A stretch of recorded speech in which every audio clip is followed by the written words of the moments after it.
Alors Bruno, on est ici un petit peu pour que tu nous parles un peu plus de Wizem.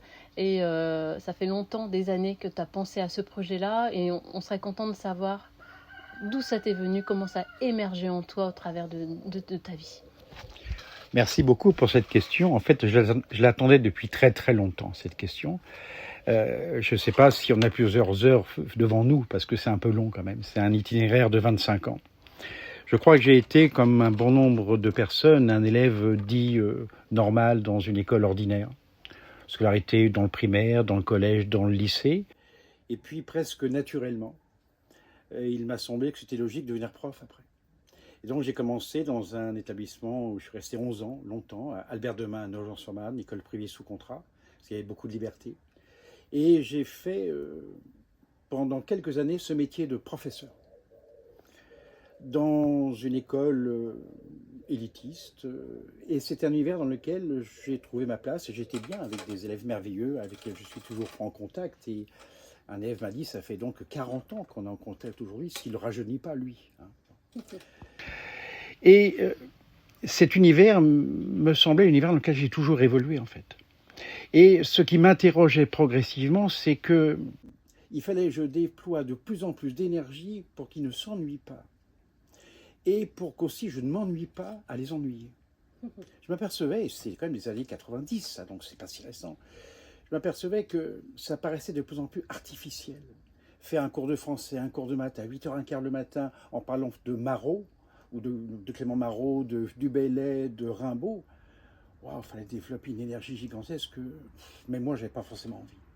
Donc ça me paraissait déconnecté d'un certain nombre de choses. Et de plus en plus, je voyais ce désintérêt. Et après, dans cet itinéraire, donc j'ai pris un établissement, Elbeuf, à Fénelon, à Elbeuf. Et j'y suis resté 11 ans en tant que chef d'établissement. Là, j'étais prof au départ. Chef d'établissement, donc ce qui m'intéressait, c'est d'avoir, non pas du pouvoir, ça m'a jamais intéressé, mais d'avoir la capacité de davantage transformer les choses. Donc je venais, donc Albert Demain, Nogent-sur-Marne, diriger une école à Paris pendant 5 ans, dans le 7e arrondissement, donc pas l'un des quartiers les plus difficiles de Paris. Et j'arrive sur la ville d'Elbeuf, en Normandie, qui aujourd'hui encore est la ville la plus pauvre de Normandie. Choc culturel. Et c'est l'un des établissements où j'étais le plus heureux. Et il y avait une classe jardin. C'est une classe où on essayait, on bricolait, au bon sens du terme, on essayait de trouver d'autres solutions. Dans un système bien formé, avec des horaires, avec des cadres, avec une DAG, avec tout ça, on essayait malgré tout de transgresser ça, comme on pouvait. Les élèves étaient heureux, les élèves attendaient les enseignants, que les autres essayaient de fuir les cours. Parce que par exemple, pour comprendre, déjà on essayait ça, pour comprendre le périmètre, eh ben, on imaginait que le potager, quand ils avaient fait un coup de bêche sur 10 mètres par 10 mètres, ils avaient mal au dos, ils avaient compris ce que c'était qu'un périmètre. Et donc on expérimentait ça de manière très anecdotique et toujours en marge du système. Et il y a quelques années encore, les profs m'ont dit, mais Bruno, au fond tu as toujours eu envie de faire M. C'est-à-dire de se dire, mais qu'est-ce qui pourrait être autrement que ce cadre qui, en définitive, fait que personne n'est heureux à l'intérieur. Ça te limitait, ça limitait les élèves? Tu sentais qu'il y avait quelque chose qui était restreignant? Oui, je trouve que à partir... J'ai posé la question l'autre jour une formation et ça n'a pas beaucoup plu la question au départ.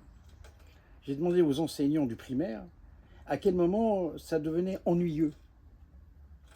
Donc ils m'ont dit, mais en quoi? J'ai dit, à partir de quel moment on trouve de l'ennui en classe? Et j'ai estimé que c'est à partir du CM1, quand les programmes deviennent tellement présents, qui font que tout l'environnement de la classe redevient une classe comme dans les années 50. On quitte les îlots, on quitte tout ça, et la classe redevient exactement la configuration que l'on a. Le prof avec son estrade, les élèves qui écoutent, il n'y a plus aucune interaction, ou presque.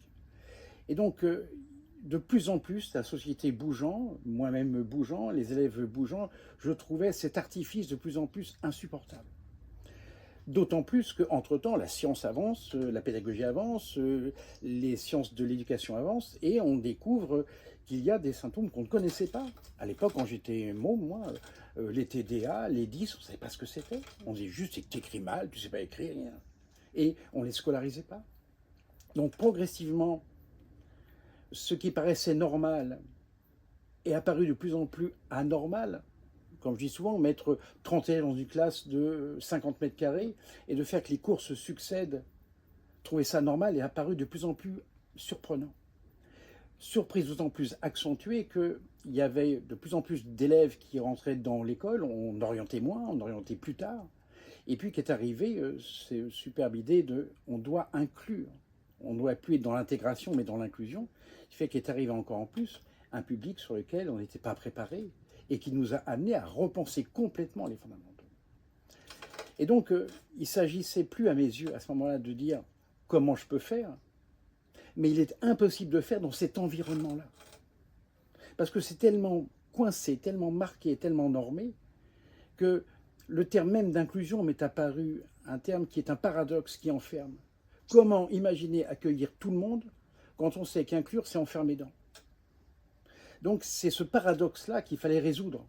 Moi, je suis un pauvre littéraire, donc résoudre un paradoxe, c'est hyper compliqué. Donc je suis parti. Je dis, oh, je ne sais pas faire. Et donc, j'ai pris entre-temps un autre établissement et un matin, un élève, là je peux pas, tu vois. En fait, non, là je peux pas le dire sur ce ton-là, il faut que je reprenne. Un matin, j'étais dans le bureau, relativement tôt, il devait être 7h, 7h15, un élève rentre, me pose un livre sur le bureau et me dit, peut-être que vous comprendrez, peut-être était intéressant, c'est qu'il doutait. Et c'était HPI rayé. L'élève s'en va.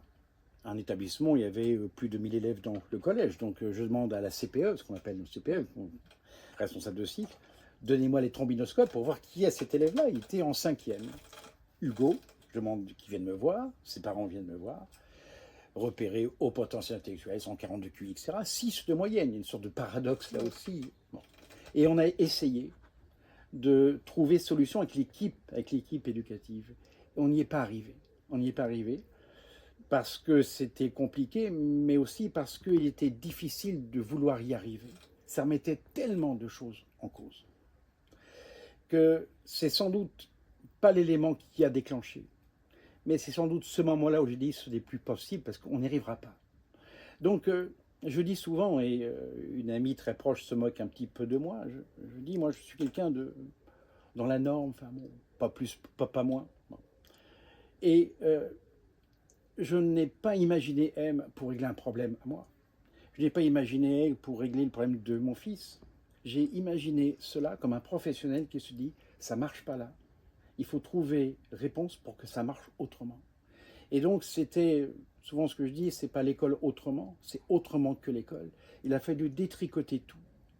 Et je pense véritablement que on ne pourra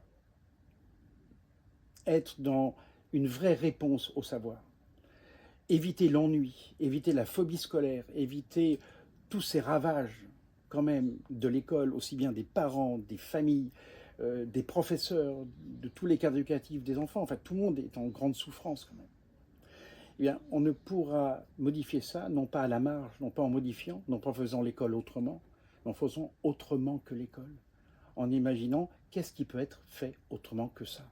Comment je peux façonner, imaginer une autre relation au savoir. Tout simplement en partant du principe que tous les enfants adorent apprendre à lire, on raconte des histoires. En tant que prof de français, je vais être médaillé, puisqu'en définitive, tous ces enfants qui aiment lire, en troisième, il n'y en a plus aucun qui aime lire. Quelle réussite d'arriver à les dégoûter pour les 3/4 de cette lecture-là. Donc il faut vraiment repenser les fondamentaux et se dire qu'est-ce que c'est qu'une relation de savoir? Qu'est-ce que c'est qu'être en relation avec le savoir? Qu'est-ce que c'est que cet appétit-là? Et donc ça veut dire qu'il faut détricoter l'espace et le temps, tel qu'on a pensé l'espace et le temps et l'édifice comme structure scolaire. Alors bien souvent, il s'agit d'aller jeter un œil vers les Grecs, parce qu'ils ont fait des choses assez intéressantes, les Grecs quand même, et puis les Latins un petit peu moins quand même. Et les Latins ont parlé de l'école comme le lieu de l'étude, du travail. Les Grecs, eux, parlaient de scolé, qui est le loisir, le divertissement. C'est-à-dire que l'école est faite pour faire tout autre chose que du sérieux. C'est vraiment du divertissement, du loisir, du plaisir. Et eh bien, on peut éteindre la passion, malheureusement, malgré tous les efforts faits. Parce que simplement, il est très difficile d'être passionné de cette façon-là. C'est redonner, Wissem, c'est donner du concret. Du concret et remettre de la passion. Tout à fait. Tout à fait. Parce qu'on apprend toujours en vue de quelque chose. J'apprends pas pour apprendre, j'apprends en vue de faire ça. J'apprends l'espagnol parce que je veux aller en Espagne. J'apprends telle chose que j'ai envie de faire des mécaniques. J'apprends pas pour simplement apprendre. J'apprends pour être plus intelligent, pour savoir parler, mais j'apprends pas pour apprendre. Et donc, apprendre un cours d'histoire géo sur la Deuxième Guerre mondiale, en imaginant qu'à 8h15 le mardi, on va être passionné par ça, ça c'est original quand même. Ça c'est très original. Ce qui est original, c'est que les élèves soient passionnés par ça à ce moment-là. C'est qu'on rencontre une passion, mais on ne la suscite pas. Et voilà, donc je pourrais en parler pendant des heures, mais ouais, vraiment, voilà, c'est ça, M. En un mot, M, le mot le plus, je sais qu'il y en a plein, mais le mot le plus fort qui te vient à l'esprit. Il y en a 3. 3, eh bien vas-y. Il faut qu'on acquiert des choses. Acquérir. S'émanciper et innover. Voilà les 3 mots.